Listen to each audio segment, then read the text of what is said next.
नमस्कार मित्रों, मेरा चैनल मून नाड़ी नक्षत्र में आप सब लोग का हार्दिक सार्थक स्वागत है। दोस्तों, मेरा आज का जो विषय है वो है सुख योग तथा हैप्पीनेस योगा, अर्थात जिस योग के कारण जातक या जातिका जीवन में सुखी, समृद्धिवान और समस्त प्रकार की सुख, एक संसार में रहने के लिए जितना भी सुख का ज़रूरत होता है उसका समस्त प्रकार तथा मैक्सिमम जो सुख संपदा है तो जातक को मिलता है अगर इस योग जातक की जन्म कुंडली में रहता है। जैसे कोई भी व्यक्ति का लग्न की द्वितीय भाव के अधिपति, अगर द्वितीय भाव के अधिपति अथवा अर्थात धनेश, द्वितीय भाव के अधिपति मतलब धन भाव के अधिपति तथा धनेश, एवं अथवा हो सकता है नवम भाव के अधिपति तथा नवमेश, या 11 भाव के अधिपति तथा एकादश भाव के अधिपति, इस तीन भाव के अधिपति की मध्य में कोई भी एक भी अधिपति अगर लग्न या चंद्रमा की केंद्र भाव में बैठता है तो सुख योग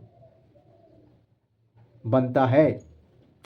तो देखिए, इसमें सुख योग में अगर कोई भी अगर जैसे द्वितीय भाव के अधिपति लग्न या चंद्रमा के केंद्र भाव में है, या नवम भाव के अधिपति लग्न या चंद्रमा के केंद्र भाव में है, या 11 भाव के अधिपति लग्न या चंद्रमा के केंद्र भाव में है, तो अगर इसमें तीनों में से अगर एक या दो या तीन, अगर एक रहेगा तो थोड़ा बहुत सुखी होगा, दो रहेगा तो मध्यम सुखी होगा, अगर तीन रहेगा तो बहुत ज़्यादा सुखी होगा। जितना रहेगा उतना सुख मिलेगा, लेकिन अगर एक भी रहेगा तो भी जातक को सुख मिलता है, ऐसा नहीं कि नहीं। और दो रहेगा तो बहुत अच्छा है, तीन रहेगा तो और भी अच्छा है। तो देखिए, इसको कुछ कुंडली द्वारा एग्जाम्पल तथा उदाहरण के साथ इसको देखेंगे। फर्स्ट जो चार्ट है, देखिए धर्मेंद्र जो फेमस फिल्म एक्टर अब हिंदी सिनेमा जगत की जो प्रसिद्ध अभिनेता धर्मेंद्र, रिसेंटली कुछ दिन पहले ही जिनका देहांत हुआ, उनका कुंडली विश्लेषण करेंगे। देखिए, उनका कुंडली में लग्न जो है वृश्चिक लग्न, और लग्न में सूर्य बुध गुरु तीन ग्रह बैठा है। द्वितीय भाव धनु राशि में राहु बैठा है, तृतीय भाव मकर राशि में मंगल बैठा है, चतुर्थ भाव कुंभ राशि में शनि बैठा है, और छठे भाव मेष राशि में चंद्रमा बैठा है, और अष्टम भाव में केतु बैठा है, और द्वादश भाव तुला राशि में शुक्र बैठा है। तो यह देखिए, वृश्चिक लग्न का जो द्वितीय भाव के अधिपति, वृश्चिक लग्न का द्वितीय भाव अर्थात देखिए धनु राशि, और धनु राशि के अधिपति गुरु, वो देखिए लग्न में बैठा है। तो द्वितीय भाव के अधिपति लग्न की द्वितीय भाव के अधिपति लग्न में बैठा है, क्योंकि लग्न गुरु में बैठा है, ये लग्न में गुरु बैठा है। तो यह सुख योग बन रहा है, एक सुख योग बन रहा है। और देखिए दूसरा 11 भाव के अधिपति, वृश्चिक लग्न का 11 भाव है कन्या राशि, कन्या राशि का अधिपति है बुध, और बुध देखिए लग्न में वृश्चिक लग्न में बैठा है। तो और भी दो सुख योग यह बन रहा है, जिसके कारण धर्मेंद्र जी बहुत ही सुखी व्यक्ति थे, बहुत ही हैप्पी पर्सन। उनके पास धन था, मान सम्मान भी था, परिवार था, और चिल्ड्रेन संतान संतति सब कुछ, विलास सुख भोग, प्राय समस्त प्रकार के सुख भोग उनके पास था, और उन्होंने बहुत ही सुखी व्यक्ति था। द्वितीय उदाहरण तथा सेकंड एग्जाम्पल मिथुन चक्रवर्ती। मिथुन चक्रवर्ती एक प्रसिद्ध और बहुत ही पॉपुलर हिंदी सिनेमा का अभिनेता है। उनका जन्म कुंडली देखेंगे, उनका जन्म कुंडली में सुख योग विद्यमान है, सुख योग है।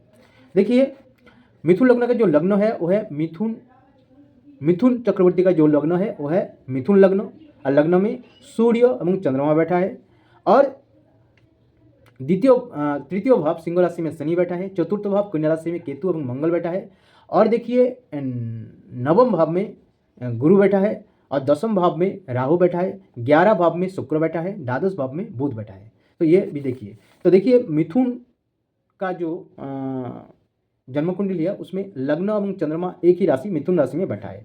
तो अगर लग्न एवं चंद्रमा एक ही राशि में बैठेगा तो उसका द्वितीय भाव, उसका नवम भाव, उस लग्न का एवं चंद्रमा का जो 11 भाव है, तो उसका अधिपति अगर केंद्र भाव में रहेगा तो सुख योग बहुत ज़्यादा स्ट्रांग तथा बलवान होगा एवं बहुत उसका इफेक्ट व फल मिलेगा।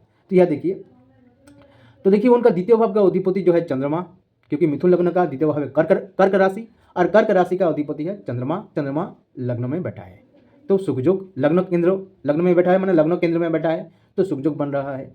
और देखिए 11 भाव के अधिपति, मिथुन लग्न का 11 भाव है मेष राशि, और मेष राशि का अधिपति है मंगल, जो चतुर्थ भाव में, चतुर्थ केंद्र भाव, क्योंकि केंद्र जो भाव है 4 केंद्र भाव है, लग्न भाव, चतुर्थ भाव, सप्तम भाव, दसम भाव। तो इस कोई भी अगर भाव में लग्न या चंद्र का लग्न भाव या चतुर्थ भाव, सप्तम भाव, दसम भाव में अगर ये सब बैठता है, जैसे यह 11 भाव के अधिपति, एकादश भाव के अधिपति तथा मेष राशि का अधिपति मंगल चतुर्थ केंद्र भाव में बैठा है, तो यह भी 2 सुख योग बन रहा है, जिसके कारण मिथुन भी बहुत ही सुखी व्यक्ति है। उनके पास परिवार है, धन है, सम्मान है, संतान है और विलास सुख भोग प्राय समस्त प्रकार का सुख भोग है।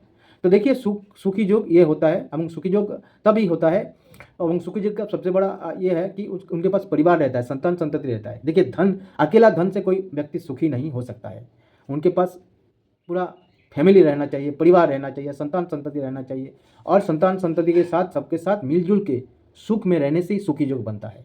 तो दोस्तों मेरी ये छोटा सा प्रयास था। अगर मेरा ये छोटा सा वीडियो आप लोग को अच्छा लगा, आप लोग लाइक कीजिए, शेयर कीजिए, कमेंट कीजिए, और मेरा जो छोटा सा चैनल है मून नाड़ी नक्षत्र, इस चैनल को अवश्य सब्सक्राइब कीजिए। नमस्कार।